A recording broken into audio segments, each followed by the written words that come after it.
What's up, marketers? In today's video, I'm going to show you the best brands on Facebook ads in 2021. Now, obviously that statement is pretty subjective because I've never actually been in the ad accounts of these brands, so I can't tell you how profitable they are yet. If you're one of these brands, call me. But what I'll actually be showing you today are the brands that I always return to check out their marketing, check out their user journey, and most importantly, check out what kind of creatives they're running on their Facebook ads. So currently I am the director of growth at a leading advertising agency where I work with brands that are spending anywhere from $200K to $1.5 million per month on their ads. And the thing that I specifically do is help these brands out with their ad creative and most importantly, determine what type of ad types and creatives they should be testing next. And these are the brands that I always return to. Now, first things first, a majority of the time when I am looking for these creatives, I'm actually looking at them inside of Facebook ads library, which you can also access at www.facebook.com/ads/library. But I do love an organic experience, so I make sure that a few times a month I'm going to these brands' websites, I'm checking out the user journey, and I'm also making sure to trigger a few events so that I can get retargeted with those ads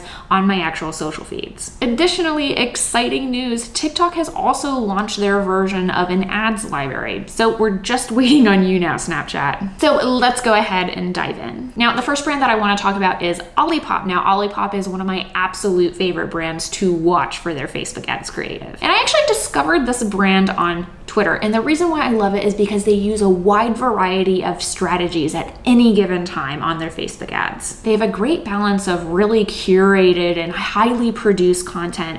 And they also mix that up with a lot of UGC and things that are really, really easy to recreate. I actually feel like every time I go into their ads library, I see that they're testing tons of different new strategies that are wildly different from one another, which is actually giving them the best chance of success. If you think that testing your ads is just about testing one headline versus another headline, or testing different pieces of copies, or testing different types of UGC, then you're totally wrong. You're actually pigeonholing yourself into testing out just one type of creative, which is why Olliepop does this super well. They know that UGC works and it's the trend, so they're obviously leaning into that, but they're not ignoring the also big need for more highly produced creative that's more eye-catching and more aspirational. Now, the next brand that I always check out is Doe Lashes, and Doe Lashes is actually another brand that I found on Twitter. So obviously, if you're not on Twitter, that's the place to be. Now, the thing that I love the most about Doe Lashes is their branding and their voice. And as far as their ad creative, they actually lean into a lot of TikTok trends, which is something I think is really cool. I particularly love this one.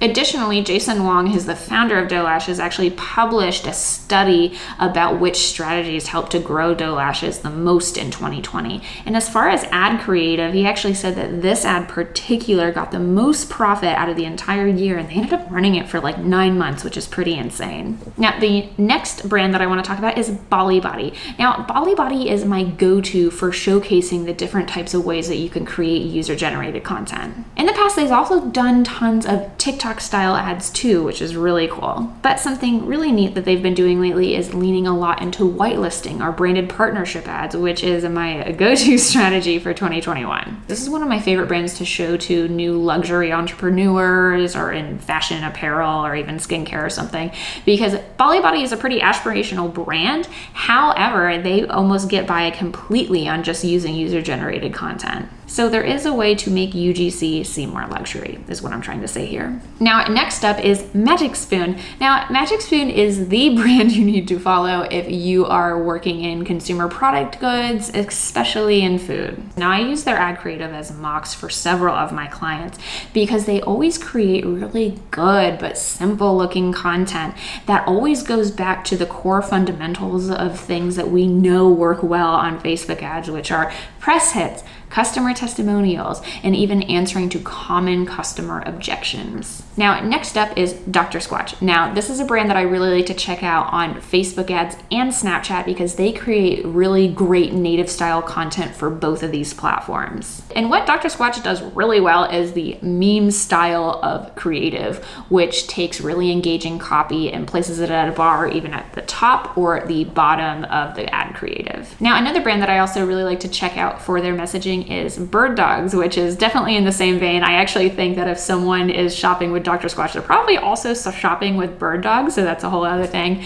But again, their messaging here is super funny, super on brand. I always get a laugh when I'm going through and looking at their ads library. But another thing that I really like about bird dogs particularly is they have really great high production creative that has fabulous storytelling, which I'm normally not such a huge fan of for Facebook ads, but bird dogs tends to do really well. So if I'm ever working with a client that wants to produce something that's a lot higher production value, then I will oftentimes show them bird dogs. And next up, we have Lunio, which is actually one of my favorite apparel brands. And what I love about their ads particularly is their messaging, but also their style of ad creative, which is really minimalist and really simple, and frankly, really easy to replicate. Now, this is a brand that I often show to new advertisers or new entrepreneurs who are just getting started on the Facebook ads platform. And the reason why is because I think that this style of ad creative is one of the easiest things to start off with. All that you have to do is take an image or take a video and simply add a text overlay that has engaging messaging on it. Oftentimes, this is the kind of creative that works the best for me, even with brands that are spending a lot more money on Facebook ads, but it's really accessible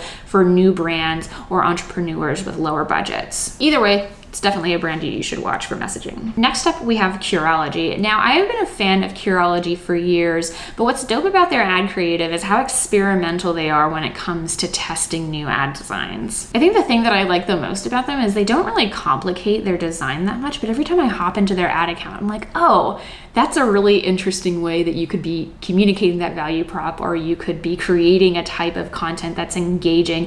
And I see a lot of times what they do is they create content that's like, you know, nighttime skincare or how I do my skincare in the morning that feels something more that would be better for a blog post or a video, not exactly for ads, but they try to repurpose that content for ads, which I think is really cool. And that's definitely where I see the industry moving more and more now, is we don't want to create ads, we want to create content. And next up, we have Lalo. Now, Lalo is a brand that really knows how to balance high-end design aesthetic with user-generated content. Have you noticed a trend here?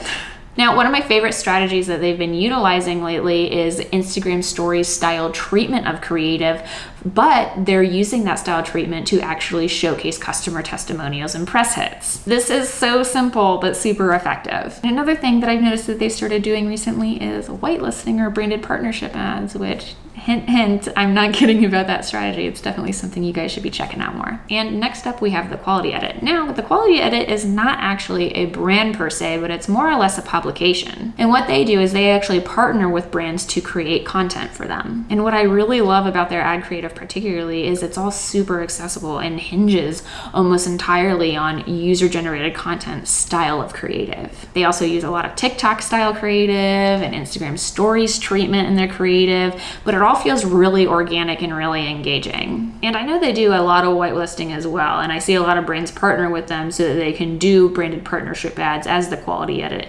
And like I said, it's a really good strategy. So I guess I had to create a video for that sometime soon. And that's it. If you guys like this video, please be sure to give it a like and subscribe. It really helps me and the YouTube algorithm.